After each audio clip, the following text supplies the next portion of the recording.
رزق کے لیے صرف دعا کافی ہے یا میں جدوجہد بھی کروں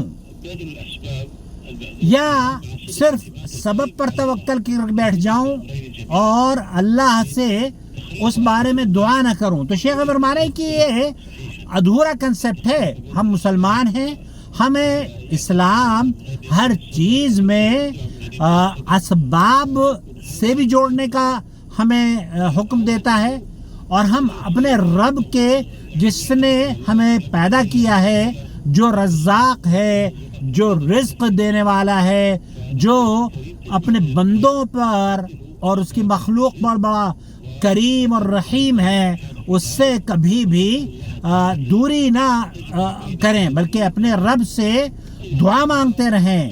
کوئی بھی خیر الرازقین اللہ رب العالمین ہے. اب آپ کا یہ سمجھنا کہ میں نے اپلیکیشن تو دے دی ہے لیکن بس خلاص اب اللہ پر میں توکل نہیں کروں گا, اور مجھے چونکہ میں بہت بڑا فن خواہ ہو گیا ہوں تو اس لیے مجھے جاب مل جائے گی. نہیں, جب تک آپ کو جاب ملے تب بھی اور جاب نہ ملے تب بھی اللہ تعالیٰ سے دعا آپ کو کرنی ہے. اللہ تعالیٰ تو ادعونی استجب لکم فرماتا ہے. من الأسئلة شيخ هذا يقول أنا عامل أحيانا يعطيني يعني شخص أكلا كثيرا وأنا ما أقدر أكمله وبعطيه وأعطي منه شخصا آخر فهل الأجر لي ولا؟ میں لیبر کا کام کرتا ہوں, مجھے کھانا بہت بعض مرتبہ زیادہ مل جاتا ہے. پہلی بات تو یہ کہ جس نے آپ کو کھانا دیا ہے اسے اجر ملے گا والحمدللہ, اس نے بہت نیک کام کیا ہے. وعلیکم السلام ورحمۃ اللہ وبرکاتہ. دو سوال ہیں, آئی ہوپ کہ شارٹ سوال ہوں. اللہ يسلمك.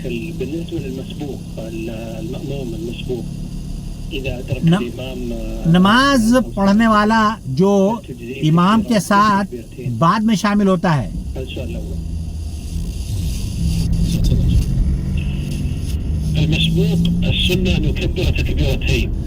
التكبيرة الأولى تكبيرة الإحرام وهو قائم ثم بعد ذلك تكبيرة الركوع. یہاں یہ بہت اہم سوال ہے. بہت سارے لوگ رکوع میں شامل ہوتے ہیں اور وہ ایک تکبیر کہہ کے اللہ اکبر کہتے ہوئے رکوع میں چلے جاتے ہیں. یہ ان کی نماز غلط ہے.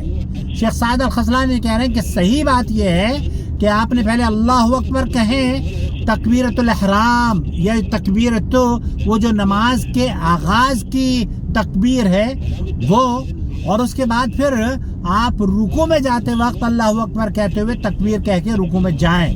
تو دونوں تکبیریں آپ کو کہنی ہیں. ایسا نہیں ہے کہ رکوع میں آپ امام رکوع میں ہیں اور آپ اللہ اکبر کہتے ہوئے رکوع کی تکبیر نہ کہیں, ایک ہی تکبیر کہتے ہوئے نماز میں آغاز کر لیں. یہ نماز کو باطل کر دے گا آپ کی. اس لیے آپ کو چاہیے کہ دو تکبیریں کہیں. قبل أن يسمع فما أن كبر هذا المسبوق ما أن انتهى من التكبير حتى سمع الإمام قبل أن يستوي هذا الرجل يعني هذا المسبوق قبل أن يستوي راكعا يعني هل يعتبر أدرك الركعة؟ رکوع میں شامل ہو کر کیا؟ لأن الأصل عدم الإدراك فلا بد أن يغلب على ظنه أنه أدرك الركوع.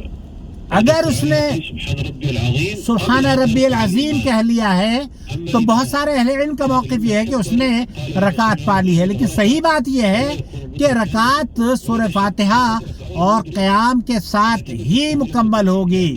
تو ہمارا علماء حدیث کا موقف تو یہ ہے کہ اسے اعادہ کرنا چاہیے. شیخ یہ کہہ رہے ہیں کہ اگر آپ نے نماز میں امام کے ساتھ آپ نے جوائن کیا ہے اور امام سمع اللہ لمن حمدہ کہہ چکا ہے تو ایسی صورت میں آپ کو رکوع بھی نہیں ملا ہے, رکعت بھی نہیں ملی ہے.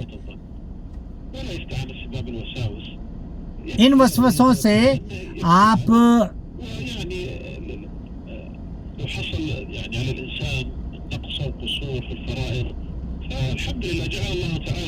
اگر نقص القصور یا